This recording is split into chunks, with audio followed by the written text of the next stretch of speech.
Airní me gúnaí go méidir go dogtar beidir níos mó measa nó orm go ilí in éireann ná mar tugtad an húrscéalaí. So uaireanta bíanaring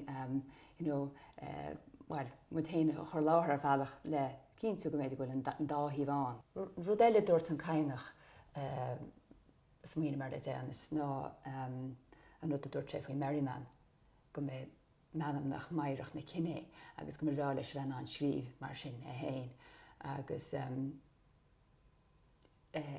síle gás na gaid gaam go gap muid go maine sin go thomláin le chuilge bheith fáil bháis mar nach an chuilge sin go gaiinech a héin níos mú ná nar air se nach rá. Ach go planíos sin le mar rud a ghfuil fredón a dúirt se go máil leis bheith an sríomhnús Keats. So sin bhd bhhain leis an sríomh nar gúnaí go minn sé breanú siar agus a ra ar nó ach go minn se breanú siar agus in éad le sríomhnúirí chuirih an rud críochnaí agus i gapan sé bhfuil rudí maithar fáil sríomh agus nach fiú beidir chomhthe sríomh mar nó bhfuil na mílte rudí maithe sríomh an hena héin. Ach agus náte cínte idir an airachtáil sin an sort lághhisneach agus misneach. Weil tugann sé misneach tar chuí mar go dtéann tú gur féidir rud maithe sríomh.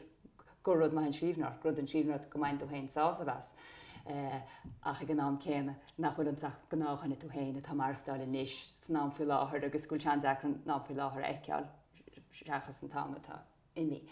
Agus rud seo bhhain tá imní beidir cos leis rud a dog Harold Bloom, The Anxiety of Influence na leabhar nó beidir imní air se beidir an ghaeilge. Agus gúil an imníart agus nám céan imní nach meú chomá, so áit cín siidir an dá rud eile bhain leis an ghaeilge an beidir aspa eisimláirí, beidir go buntáiste sin nach chu déir an beidir an míbhuntáiste sin, mar sé daspa cinn a bheith agad le bheith i gcéar air síana bhar i gcéar do chutéine inna de.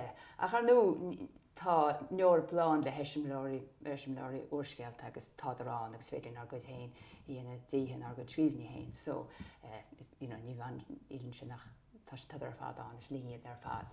So mar húrscéal gaige nó an húrscéal néise. Is spás sin idir an imní agus an sin an dúthán mar a thócann sin an cainach in Papar agus Papar Breac agus an sin bud deire hílagus bhí se caiint ar chud saothar ar fad a bhí sé gceist nar leabhar sin hiic sé beidir stocha méid bhí int agus níor sé gáil leis sin níos mó sa bhí sin tháinig sé ráis. So tá dá híomh i gceist a gúnaí an thuimhlann sin agus spás áil idir an dá airachtáil sin lághhisneach agus an sin dúthán agus mar sin de. So sin ar tmuointe reachlumm beidir nó nachhfuil beschríomh na gur chuig aráis chuig na síarta mar me fá sríomh le písa nó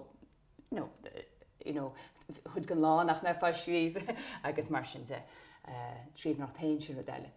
Rúthain deachar chuirsí síon na fear, agus go minic term cécha in ána sin is an tréineisteach an se le mé písa go scéal. Agus ní hé gapan do bhfuil se manú nach mat se deachar a bheas ach an tú héine ringé sin, mar nó ar bhealach ní tú héin.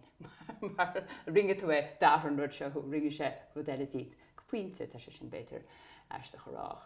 Tá sé fír ar bhealach mar tá rud chuirtí agad nar sríomhann tú scéal. Mar sin nídíoch an duine chéine i sríomh. So sin chuig go méidir bheith se chu dechar de téine bhíú agus a bheith ag duine eile a bhean ar an rud.